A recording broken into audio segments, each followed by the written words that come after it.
Little House in the Big Woods, Chapter 4, Christmas. Christmas was coming. The little log house was almost buried in snow. Great drifts were banked against the walls and windows, and in the morning when Pa opened the door, there was a wall of snow as high as Laura's head. Pa took the shovel and shoveled it away, and then he shoveled a path to the barn, where the horses and the cows were snug and warm in their stalls. See them playing in the snow? The days were clear and bright. Laura and Mary stood on chairs by the window and looked out across the glittering snow at the glittering trees. Snow was piled all along their bare, dark branches, and it sparkled in the sunshine. Icicles hung from the eaves of the house to the snowbanks, great icicles as large at the top as Laura's arm. They were like glass and full of sharp lights. Pa's breath hung in the air like smoke when he came along the path from the barn. He breathed it out in clouds, and it froze in white frost on his mustache and beard. When he came in, stamping the snow from his boots, and caught Laura up in a bear's hug against his cold, big coat, his mustache was beaded with little drops of melting frost. Every night he was busy working on a large piece of board and two small pieces. He whittled them with his knife, he rubbed them with sandpaper and with the palm of his hand, until when Laura touched them, they felt soft and smooth as silk. Then with his sharp jackknife, he worked at them, cutting the edges of the large one into little peaks and towers, with a large star carved on the very tallest point. He cut little holes through the wood. He cut the holes in shapes of windows and little stars and crescent moons and circles. All around them he carved tiny leaves and flowers and birds. One of the little boards he shaped in a lovely curve, and around its edges he carved leaves and flowers and stars, and through it he cut crescent moons and curlicues. Around the edges of the smallest board he carved a tiny flowering vine. He made the tiniest shavings, cutting very slowly and carefully, making whatever he thought would be pretty. At last he had the pieces finished, and one night he fitted them together. When this was done, the large piece was a beautifully carved back for a smooth little shelf across its middle. The large star was at the very top of it. The curved piece supported the shelf underneath, and it was carved beautifully too, and the little vine ran around the edge of the shelf. Pa had made this bracket for a Christmas present for Ma.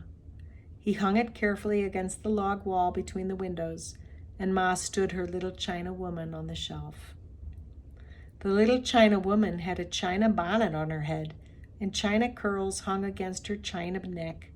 Her china dress was laced across the front, and she wore a pale pink china apron and a little gilt china shoes. She was beautiful, standing on the shelf with flowers and leaves and birds and moons carved all around her, and the large star at the very top. Ma was busy all day long cooking good things for Christmas. She baked salt-rising bread and rye and Injun bread and Swedish crackers and a huge pan of baked beans with salt pork and molasses. She baked vinegar pies and dried apple pies and filled a big jar with cookies, and she let Mary and Laura lick the cake spoon. Here's Mary and Laura. They're working. One morning she boiled molasses and sugar together until they made a thick syrup, and Pa brought in 2 pans of clean white snow from outdoors. Laura and Mary each had a pan, and Pa and Ma showed them how to pour the dark syrup in little streams onto the snow. They made circles and curlicues and squiggly things, and these hardened at once and were candy. Laura and Mary might eat 1 piece each, but the rest was saved for Christmas Day. All this was done because Aunt Eliza and Uncle Peter and the cousins, Peter and Alice and Ella, were coming to spend Christmas. The day before Christmas they came. Laura and Mary heard the gay ringing of sleigh bells growing louder every moment, and then the big bobsled came out of the woods and drove up to the gate. Aunt Eliza and Uncle Peter and the cousins were in it, all covered up, under blankets and robes and buffalo skins. They were wrapped up in so many coats and mufflers and veils and shawls that they looked like big, shapeless bundles. When they all came in, the little house was full and running over. Black Susan ran out and hid in the barn. But Jack leaped in circles through the snow, barking as though he would never stop. Now there were cousins to play with. As soon as Aunt Eliza had unwrapped them, Peter and Alice and Ella and Laura and Mary began to run and shout. At last Aunt Eliza told them to be quiet. Then Alice said, I'll tell you what let's do. Let's make pictures. Alice said they must go outdoors to do it, and Ma thought it was too cold for Laura to play outdoors. But when she saw how disappointed Laura was, she said she might go, after all, for a little while. She put on Laura's coat and mittens and the warm cape with a hood and wrapped a muffler around her neck and let her go. Laura had never had so much fun. All morning she played outdoors in the snow with Alice and Ella and Peter and Mary making pictures. The way they did it was this. Each one by herself climbed up on a stump, and then all at once, holding their arms out wide, they fell off the stumps into the soft, deep snow. They fell flat on their faces. Then they tried to get up without spoiling the marks they made when they fell. If they did it well, there in the snow were 5 holes, shaped almost exactly like 4 little girls and a boy, arms and legs and all. They called these their pictures.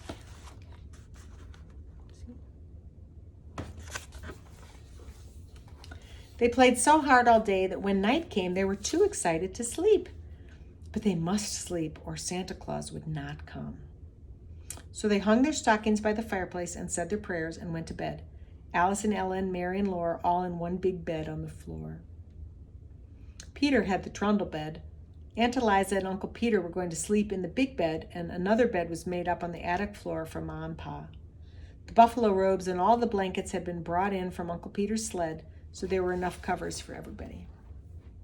Pa and Ma and Aunt Eliza and Uncle Peter sat by the fire talking.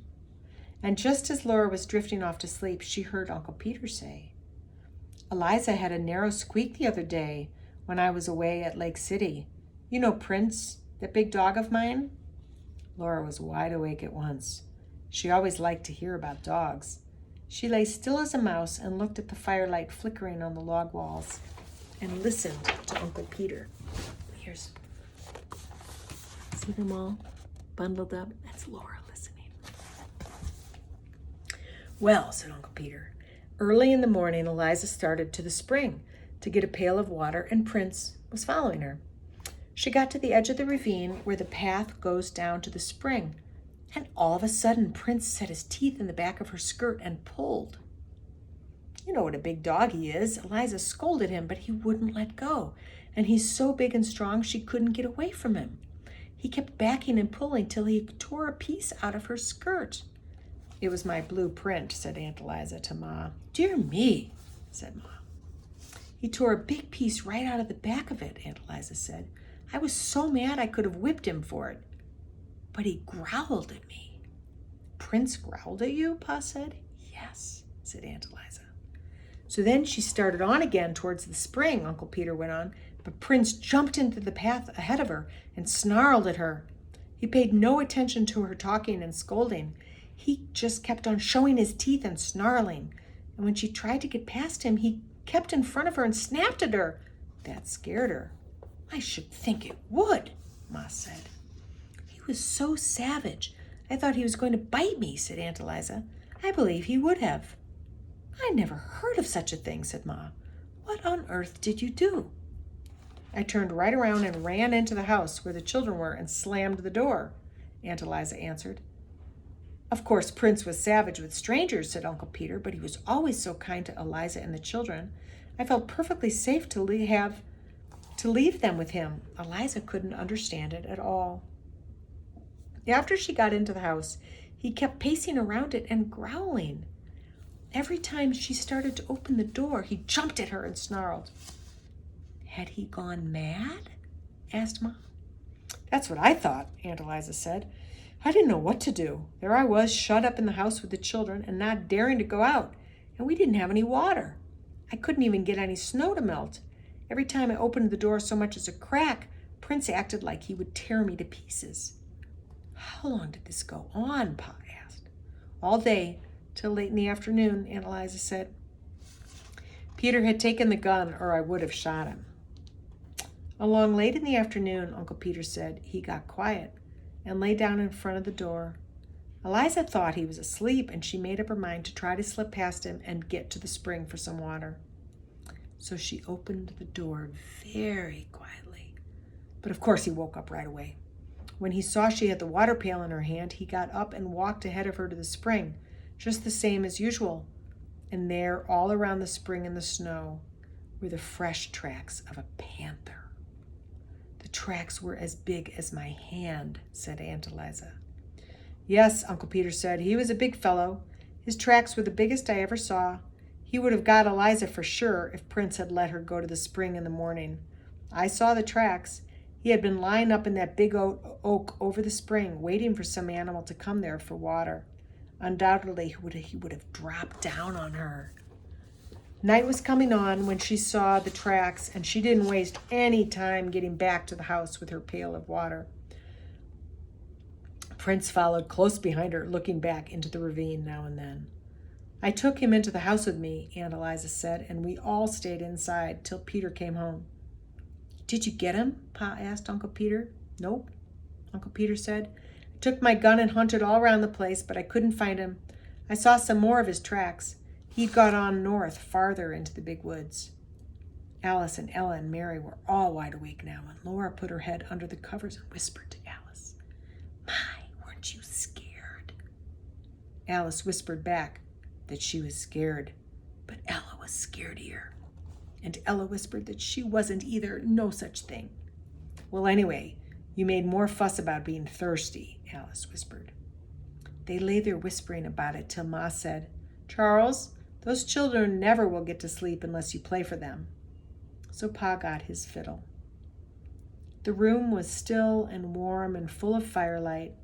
Ma's shadow and Aunt Eliza's and Uncle Peter's were big and quivering on the walls in the flickering firelight, and Pa's fiddle sang merrily to itself.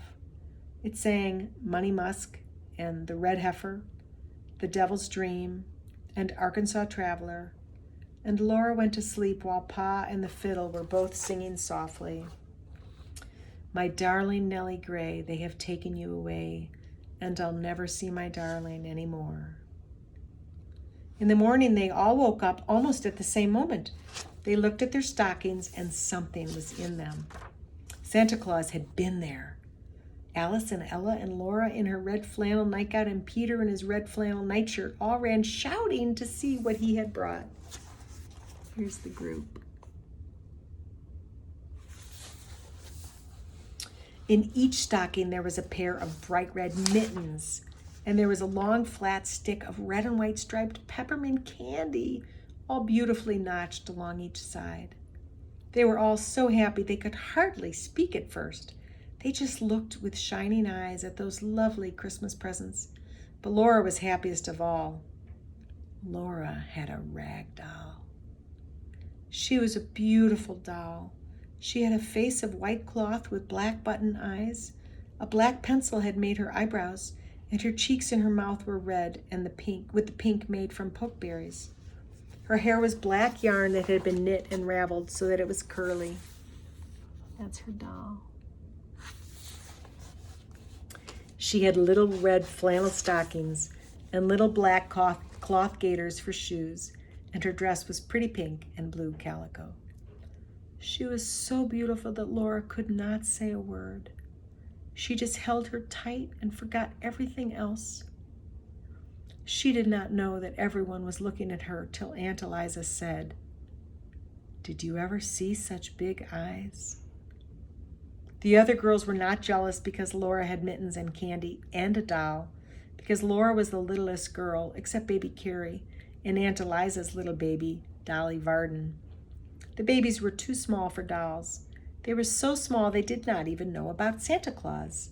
They just put their fingers in their mouths and wriggled because of all the excitement. Laura sat down on the edge of the bed and held her doll. She loved her red mittens and she loved the candy, but she loved her doll best of all. She named her Charlotte. Then they all looked at each other's mittens and tried on their own. and Peter bit a larger piece out of his stick of candy, but Alice and Ella and Mary and Alice licked theirs. Mary and Laura licked theirs to make it last longer. Well, well, Uncle Peter said, isn't there even one stocking with nothing but a switch in it? My, have you all been such good children? Silly. But they didn't believe that Santa Claus could really have given any of them nothing but a switch. That happened to some children, but it wouldn't happen to them. It was so hard to be good all the time, every day, for a whole year. You mustn't tease the children, Peter, Aunt Eliza said. Ma said, Laura, aren't you going to let the other girls hold your doll? She meant, little girls must not be selfish. So Laura let Mary take the beautiful doll, and then Alice held her a minute, and then Ella. They smoothed the pretty dress and admired the red flannel stockings and the gaiters and the curly hair. But Laura was glad when at last Charlotte was safe in her arms again. Pa and Uncle Peter had each a pair of new warm mittens, knit in little squares of red and white. Ma and Aunt Eliza had made them. Aunt Eliza had brought Ma a large red apple stuck full of cloves. How good it smelled. And it would not spoil, for so many cloves would keep it sound and sweet. Ma gave Aunt Eliza a little needle book she had made with bits of silk for covers and soft white flannel leaves into which to stick the needles. The flannel would keep the needles from rusting. They all admired Ma's beautiful bracket, and Aunt Eliza said that Uncle Peter had made one for her, of course with different carvings. Santa Claus had not given them anything at all. Santa Claus did not give grown people presents, but that was not because they had not been good. Pa and Ma were good. It was because they were grown up, and grown people must give each other presents. Then all the presents must be laid away for a little while. Peter went out with Pa and Uncle Peter to do the chores, and Alice and Ella helped Aunt Eliza make the beds, and Laura and Mary set the table while Ma got breakfast. For breakfast there were pancakes, and Ma made a pancake man for each one of the children. Ma called each one in turn to bring her plate, and she could stand by the stove and watch, while with a spoonful of batter Ma put on the arms and the legs and the head. It was exciting to watch her turn the whole little man over, quickly and carefully on a hot griddle. When it was done, she put it smoking hot onto the plate. Peter ate the head off his man right away, but Alice and Ella and Mary and Laura ate theirs slowly in little bits. First the arms and legs and then the middle, saving the head for the last. Today the weather was so cold that they could not play outdoors, but there were the new mittens to admire and the candy to lick. And they all sat on the floor together and looked at the pictures in the Bible and the pictures of all kinds of animals and birds in Pa's big green book. Laura kept Charlotte in her arms the whole time. Then there was the Christmas dinner. Alice and Ella and Peter and Mary and Laura did not say a word at table, for they knew that children should be seen and not heard. But they did not need to ask for second helpings. Ma and Aunt Eliza kept their plates full and let them eat all the good things that they could hold. Christmas comes but once a year, said Aunt Eliza. Dinner was early because Aunt Eliza, Uncle Peter, and the cousins had a long way to go. Best the horses can do, Uncle Peter said. We'll hardly make it home before dark. You're getting dressed. So as soon as they had eaten dinner, Uncle Peter and Pa went to put the horses to the sled while Ma and Aunt Eliza wrapped up the cousins. They pulled heavy woolen stockings over the woolen stockings and the shoes they were already wearing. They put on mittens and coats and warm hoods and shawls and wrapped mufflers around their necks and thick woolen veils over their faces. Ma slipped piping hot baked potatoes into their pockets to keep their fingers warm, and Aunt Eliza's flat irons were hot on the stove, ready to put at their feet in the sled. The blankets and the quilts and the buffalo robes were warmed, too. So they all got into the big bobsled, cozy and warm, and Pa tucked the last robe well in around them. Goodbye, goodbye, they called. And off they went, the horses trotting gaily and the sleigh bells ringing. In just a little while, the merry sound of the bells was gone, and Christmas was over.